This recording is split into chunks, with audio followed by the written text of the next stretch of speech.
ኤቨሪባዲ እንዴት ናችሁ? ዛሬ በግሬድ 9 ፓርት 2 ተመልሰናል። እንግዲህ ሳይንቲፊክ ሜተድ የሚለውን 1.3 እናያለን። ከዛ በፊት ግን ቤተሰብ የምታደርጉት የምፈልገው ነገር ቻናሉን ሰብስክራይብ አድርጉ። ያው ለኔ ማበረታቻ ይሆነኛል። ሰብስክራይብ በማድረግ ያው ከተመቻችሁ ላይክ እያደረጋችሁ ቪዲዮ እንድጀምሩ ትላለሁ። እንግዲህ አብራችሁ ይሁኑ። በጥሩ ሁኔታ ለማስረዳት ሞክራለሁ። ኦኬ ባዮሎጂ is science of inquiry። ባዮሎጂ የምን ሳይንስ ነው? የምርምር ሳይንስ ነው። የምርምር ሳይንስ ነው። Biologists are curious about why things happen or how things happen። እና እነዚህ ባዮሎጂስቶች ምንድናቸው? ኪሪየስ ናቸው። ኪሪየስ ማለት በጣም ጉጉ ናቸው። ተፈጥሮን ለማወቅ ነገሮች እንዴት ሀፕን እንደሚያደርጉ ወይም ለምን እንደሚከሰቱ ጉጉ ስላላቸው በዛ ምክንያት ብዙ ነገር አውቀዋል። By asking question and seeking science-based responses known as scientific method, they come up with new theories to explain new findings። ያው እነዚህ ባዮሎጂስቶች ብዙ ጥያቄዎችን ይጠይቃሉ እና ሳይንሳዊ ቤዝድ የሆኑ ምላሾችን በመስጠት ምን የሚባለው ሳይንቲፊክ ሜተድ ይባላል። እነዚህ ሳይንስ ላይ የተመሰረቱ ምላሾች አብዛኛው ጊዜ ሳይንቲፊክ ሜተዶች ይባላሉ እና ከነዚህ ጋር በመምጣት አዲስ ቲዮሪ ያመጣሉ ወይም ኒው ፋይንዲንግ አዲስ ግኝትን ያመጡልናል። Scientific method involves a series of steps that guide scientists through such scientific investigation። እና እነዚህ ሳይንቲፊክ ሜተዶች ያው ይታወቃሉ፣ ወደ 6 የሚጠጉ ናቸው ከታች ዘርዝሯል። እና ሳይንቲፊክ ሜተዶች የተለያዩ አይነት ሲሪየስ የሆኑ ስቴፖችን በውስጡ ይይዛል እና ይሄ ለምን ምቹ አድርጓቸዋል?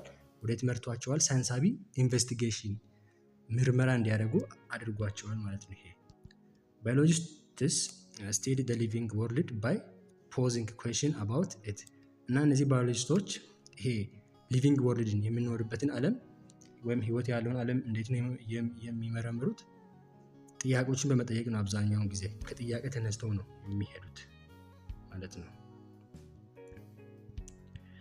ኦኬ ባዮሎጂስት the general steps of scientific method። ያው ቅድም እንዳልኳችሁ አጠቃላይ የሆኑ ሜተዶች አሉ። ሳይንቲፊክ ሜተድ የሚባለው አጠቃላይ የሆኑ ነገሮች አሉት። የመጀመሪያው ኦብዘርቬሽን ነው። ሁለተኛው አስኪንግ ኩዌስችን እና ይሄ ፎርሚንግ ሃይፖቴሲስ፣ ቴስቲንግ ሃይፖቴሲስ እና ኦር እዚህ ጋር ቴስቲንግ ሃይፖቴሲስ በሚለው ቦታ ኤክስፐሪመንቴሽን ማለት ይቻላል። አንዳንዴ ኤክስፐሪመንቴሽን ይሉታል። ኤክስፐሪመንት እና በዚህ ነው የሚተኩት አብዛኛውን ጊዜ። ኦኬ ሶሪ ቴስቲንግ ሃይፖቴሲስ ጋር ነው ያለው። ይሄ ቴስቲንግ ሃይፖቴሲስ ላይ ነው ያለው እና ይሄ ደግሞ ሜኪንግ ኮንክሉዥን ነው። የመጨረሻው ድምዳሜ ይሰጡበታል። እያንዳንዱን እናየዋለን እስቲ። ኦብዘርቬሽን ሳይንቲፊክ ስታዲስ ቢጊንስ ዊዝ ኬርፉል ኦብዘርቬሽን። ይህ ሳይንሳዊ ጥናት የሚጀምረው አብዛኛውን ጊዜ በምልከታ ነው። በምልከታ ይጀምራል። often problem to solve that lead to question። አብዛኛውን ጊዜ የሚመለከቱት ነገር ችግር ሊሆን ይችላል። ችግሮቹን በማየት ይሄ ችግር ወዴት የሚመራ ነው? ወደ ጥያቄ። አያችሁ፣ መጀመሪያ ኦብዘርቬሽን ነው፣ ከዛ ጥያቄ ይመጣል ማለት ነው። ወደ ጥያቄ የሚመራ ነው እና አብዛኛውን ጊዜ the observation can be made either directly, example using your sense organ, or indirectly using scientific tools such as microscope። እና ይሄ ኦብዘርቬሽን ምልከታው አብዛኛው ጊዜ የሚካሄደው በቀጥታም ሊሆን ይችላል። ለምሳሌ የሰውነት ሴንስ ኦርጋኖቻችን በመጠቀም ይሄ በቀጥታ ነው። ኢንዳይሬክትሊ ደግሞ ሳይንቲፊክ የሆኑ ቱሎችን መሳሪያዎችን ለምሳሌ እንደ ማይክሮስኮፕ ያሉ ብዙ ናቸው እና እዚህ ጋር አንዱ ማይክሮስኮፕን ጠቅሶታል። እንደ ማይክሮስኮፕ አይነት መሳሪያዎችን በመጠቀም ነው የሚያጠኑት። ሁለተኛው ደግሞ አስኪንግ ኩዌስችን ነው ሳይንቲፊክ ሜተድ ውስጥ የሚካተተው። ይሄ ያው ጥያቄ እንደመጠየቅ ነው እና ከዛ ከጥያቄ ቀጥሎ የሚመጣው ሃይፖቴሲስ ይሄ ሀሳብ ነው። እንደዚህ ቢሆን መጀመሪያ ምልከታ ነው አየነው። ከዛ ጥያቄ ተፈጠረብን። ለዛ ጥያቄ የሚሰጥ መልስ ነው እንደማለት ነው ሃይፖቴሲስ። እና ሃይፖቴሲስ is a proposed scientific explanation ወይም possible answer ነው። እና ይሄ ሃይፖቴሲስ የምንለው እንደ ሀሳብ የቀረበ ሳይንሳዊ የሆነ ማብራሪያ ነው ወይም መልስ ነው ማለት ይቻላል። ይሄ ለዛ ለተፈጠረብን ጥያቄ አንድ ነገር አየነው። ከዛ ካየን በኋላ ለተፈጠረብን ጥያቄ የሚሰጥ ማብራሪያ ነው። for a set of men question ለብዙ ጥያቄዎች ለነዛ ጥያቄዎች የሚሰጥ ማብራሪያ to solve a problem ችግሩን ሶልቭ ለማድረግ እና one can propose several hypotheses. okay so scientific hypothesis should be testable. እና ይሄ ሳይንቲፊክ የሆነ ሃይፖቴሲስ ወይም ሀሳብ ምን መሆን አለበት? ቴስት የሚደረግ መሆን አለበት ወይም ኤክስፐሪመንት ውስጥ መግባት የሚችል አይነት መሆን አለበት። ለምሳሌ እዚህ ጋር የሚቀጥለው አራተኛው ደግሞ ቴስቲንግ ዘ ሃይፖቴሲስ ወይም ቅድም ኤክስፐሪመንቴሽን ያልኳችሁ እሱ ነው የሚቀጥለው። ከዛ ሃይፖቴሲስ ካን ቢ ቴስትድ through experimentation። እነዚህ ቅድም እንደ ሀሳብ አድርገን ያስቀመጥነው ነገር ቴስት የሚደረገው በሙከራ ነው። በቤተ ሙከራ ውስጥ በመግባት ኤክስፐሪመንት በማድረግ ሊሆን ይችላል። ቴስት በዛ ይደረጋል። any scientific experiment must have the ability to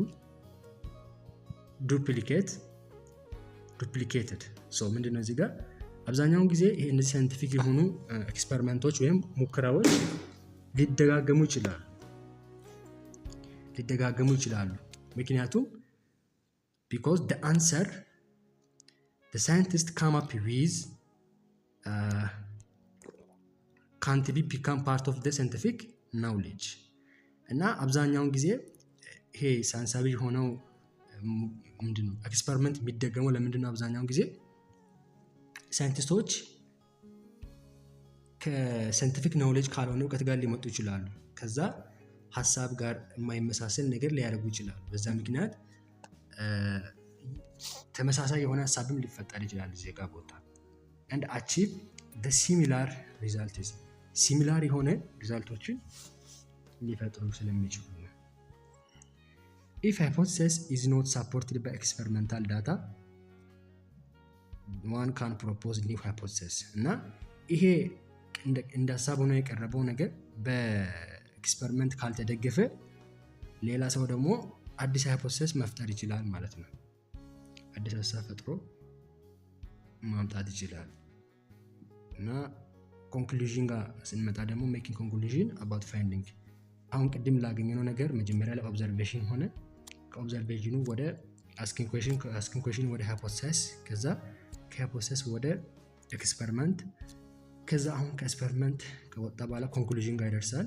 ሳይንቲስትስ ኮንሲደር ዜር ኦሪጂናል ሃይፖቴሲስ።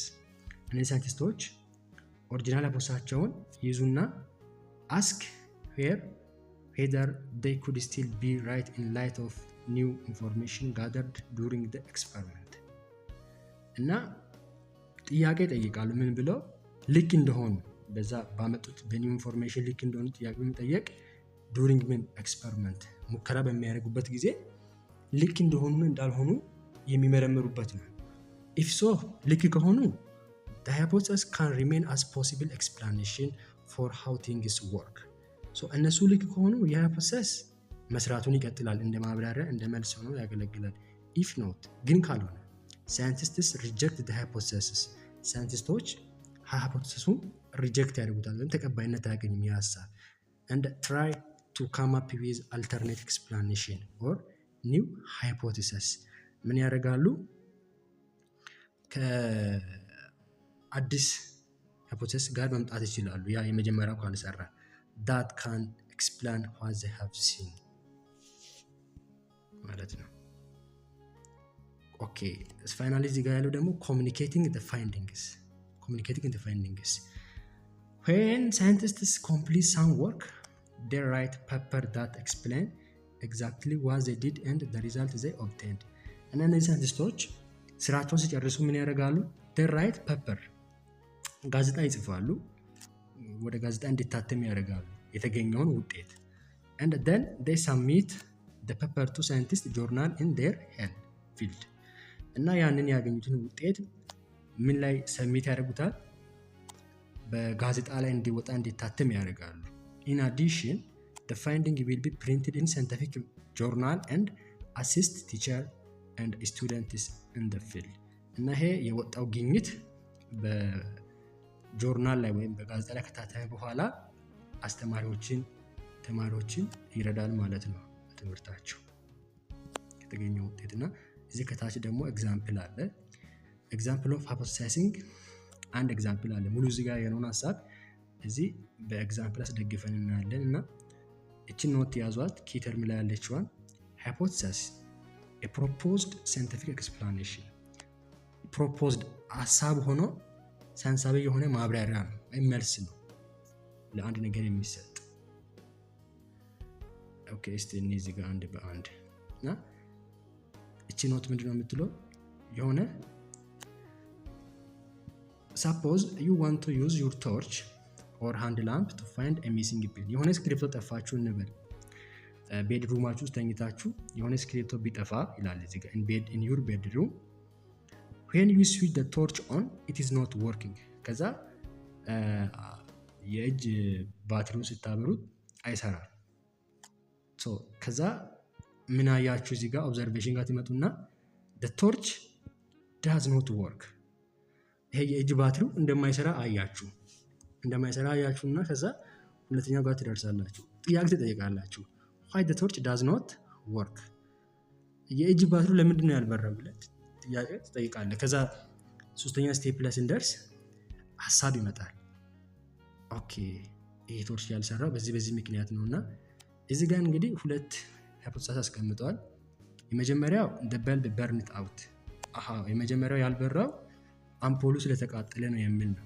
the bulb burned out አምፖሉ ስለተቃጠለ ነው። ሁለተኛ ፕሮሰስ ምንድነው የሚሆነው the bulb improperly screwed in እንግዲህ እዚህ ጋር በልብ የሚለው ይሄ ላይቱ የሚትበራዋ ላይት ነች። ያችን ላይት በትክክል በውስጥ በሽቦ አልታሰረም ነው የመጀመሪያው፣ ወይም ላይቱ ራሱ ተቃጥሏል ነው። ሁለተኛው ደግሞ በትክክል አልገባም የሚል ነው። እና ይሄንን ሐሳብ ሰጣችሁ እንበል። ከዛ ሶስተኛ ላይ ኤክስፐሪመንት ታደርጋላችሁ ይሄንን ለማረጋገጥ። አንደኛ የምታደርጉት ኤክስፐሪመንት 1 replacing the bulb በልቡን መቀየር ነው። እዚህ ጋር በልቡን ወይም አምፖሏን መቀየር ነው። ሁለተኛ ኤክስፐሪመንት ደግሞ የምታደርጉት reinstalling the bulb በልቡን በትክክል ማጣበቅ ነው። በውስጥ በኩል በትክክል አጣብቆ እንዲይዝ ማድረግ ነው። ከዛ ሪዛልቱ ጋር ስንመጣ ወደ ሪዛልቱ ስንደርስ the torch does not work ኤክስፐሪመንት 1 አካሄዳችሁ በልቡን ቀይራችሁ አምፖሉ ማለትም ያ ባትሪው ካልበራ የመጀመሪያው ሐሳብ ተቀባይነት አያገኝም። the first hypothesis is rejected የመጀመሪያው ሐሳብ ምንድነው የሚለው ስለዚህ the bulb burned out ይሄ ሐሳብ ተቀባይነት አያገኝም፣ በልቡ አልተቃጠለም። ስለዚህ ሁለተኛው ሃይፖቴሲስ ይሰራል ማለት ነው። በትክክል አልገባም ማለት ነው፣ ምክንያቱም አምፖሉን ቀይረን አልሰራም። በትክክል ስላልገባ ነው ማለት ነው። ኦኬ ሁለተኛው ጋር ስንመጣ ደግሞ ሪዛልቱ ጋር the torch works or the second hypothesis is accepted እና የእጅ ባትሪው በርቷል። ስለዚህ በርቷል ማለት በውስጥ በኩል በትክክል ገብቶ ነው፣ አምፖሉ ተጣብቆ ነው። ይሄን ይመስላል ማለት ነው። በኤግዛምፕል አስደግፈን ስናይ ይሄን ይመስላል ሃይፖቴሲስ የሚሰራበት መንገድ ነው።